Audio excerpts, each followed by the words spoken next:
కృష్ణాయల్ గారు ఉన్నారు మనతోటి, సీనియర్ జర్నలిస్టు, రాజకీయ విశ్లేషకులు. కృష్ణాయల్ గారు, గుడ్ ఈవినింగ్ సార్. రమణాయుడు గారు, గుడ్ ఈవినింగ్. ప్యానల్ మెంబర్స్ అందరికి నమస్కారం. సో మీరు జర్నలిస్ట్గా చాలా యాక్టివ్ రోల్ ప్లే చేసే టైంలో ఆయన ఉద్యమాల గురించి, ఆనాటి సంఘటనల గురించి మా అందరికన్నా కూడా మీకే ఎక్కువ తెలుసు.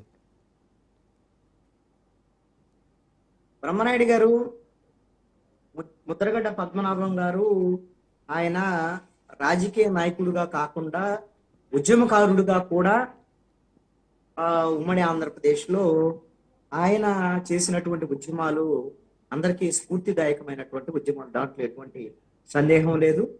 కేవలము కాపు రిజర్వేషన్ల అంశమే కాదు, మిగతా సామాజిక వర్గ వాళ్ళ ఉద్యమాలకు కూడా ముద్రగడ్డ పద్మనాభం ఆయన చేసినటువంటి ఉద్యమాలు ఒక స్ఫూర్తిదాయకంగా నిలిచినటువంటి ఉద్యమాలుగా చూడొచ్చు ఖచ్చితంగా.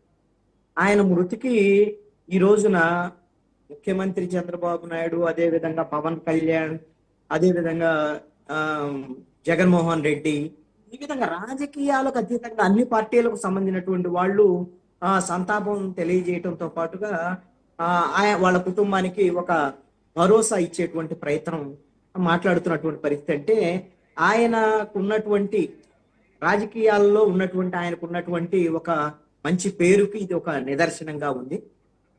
ముద్రగడ్డ పద్మనాభం ఆయన కేవలం ఒక పార్టీ ద్వారాగా గెలిచినటువంటి వాళ్ళు అలా కాకుండా స్వతంత్ర అభ్యర్థిగా కూడా ఎమ్మెల్యేగా గెలిచినటువంటి చరిత్ర ఉన్నటువంటి వాడు. ఆయన రాజకీయపరమైనటువంటి అంశాల మీద చాలా పార్టీలు మారారు. రాజకీయాలు ఇవి సర్వసాధారణమైనటువంటి విషయాలే. ఆయన రాజకీయ ప్రస్థానం అయితే 1978 అంటే ఎమర్జెన్సీ తర్వాత జనతా పార్టీ నుంచి ఆయన రాజకీయ ప్రస్థానం ప్రారంభమైనటువంటి మొట్టమొదటి ఎమ్మెల్యేగా గెలిచినటువంటి పరిస్థితి. ఆ తర్వాత ఎప్పుడైతే తెలుగుదేశం పార్టీ ప్రారంభం అయినటువంటి పరిస్థితి ఉందో, ఎన్టీ రామారావు తెలుగుదేశం పార్టీని ప్రారంభించడం, ఆ సందర్భంలో తెలుగుదేశం పార్టీలో చేరటం, 88 వరకు కూడా, అంటే 2 ఎన్నికలు, 1983 ఎన్నికలు, అదేవిధంగా 85 ఎన్నికలు ఆయన గెలవటం అనేటువంటి పరిస్థితులు ఇవన్నీ ఎప్పుడైతే వంగవీటి మోహన్ రంగా హత్య తర్వాత అప్పుడు ప్రభుత్వం మీద, తెలుగుదేశం సంబంధించినటువంటి దాని మీద వ్యతిరేకత వచ్చినటువంటి నేపథ్యము ఇవన్నిట్లో కూడా ఎప్పుడైతే వంగవీటి మోహన్ రంగా బతికున్నటువంటి కాలంలో అప్పుడు కాపునాడుకు సంబంధించినటువంటి ప్రస్తావన మీరు చేశారు.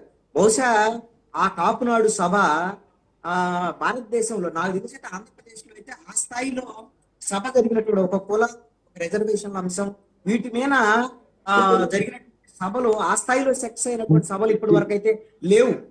అప్పుడు వంగవీటి మోహన్ రంగా ఆయన ఆ జైల్లో ఉన్నటువంటి పరిస్థితిలో ఈయన ముద్రగడ్డ పద్మనాభం ఆ సభను నిర్వహించినటువంటి తీరు కానీ ఇవన్నీ కూడా ప్రశంసలు అందుకున్నటువంటి పరిస్థితుల్లో ఒక తిరుగులేని నాయకుడుగా కాపు సామాజిక వర్గంలో ఆయన ఎదిగినటువంటి పరిస్థితి ఇవన్నీ కూడా.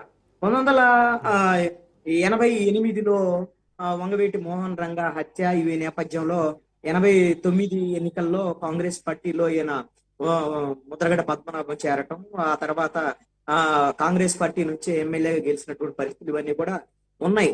ఆ తర్వాత 95